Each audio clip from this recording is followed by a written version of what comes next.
Turn your Bibles, please, to the Gospel of John. Gospel of John, chapter 5. Chapter 5. Now, we have discussed before. Well, what area are we in? Where are we at right now? Yeah, we're at the pool of Bethesda. Now, we've talked about this before. When we see the word Beth anywhere in our Bibles, what does that mean? House or house of. House of. And, like we were in Bethel, and Pastor Ron gave us a great teaching there. We were in the house of El. So, house of, we were in the house of God. And here we're in the house of Bethesda. And anybody know what Bethesda means? House of who? Yeah, it is. House of mercy or house of grace. It's an incredible story that we're going to read about here in just a moment. And I don't know about you, but my motivation to serve Jesus with everything I got it's never been judgment. Judgment is never what's been motivating me to serve the Lord with all my heart, all my soul, all my mind, all my strength. It's His grace. It's His tenderness. It's His kindness. John chapter 5.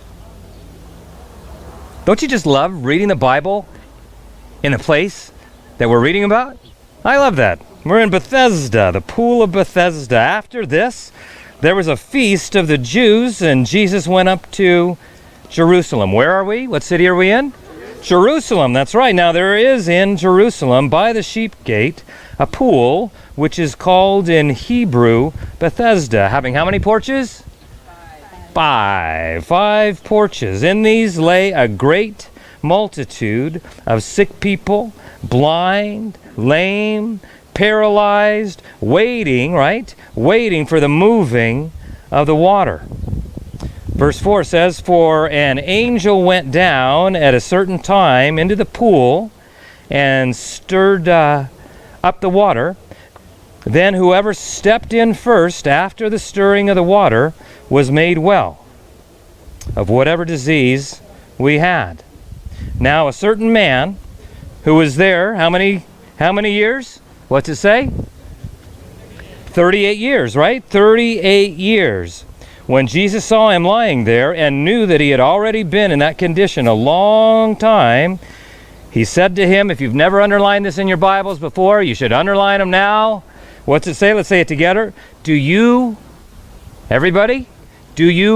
want to be made well?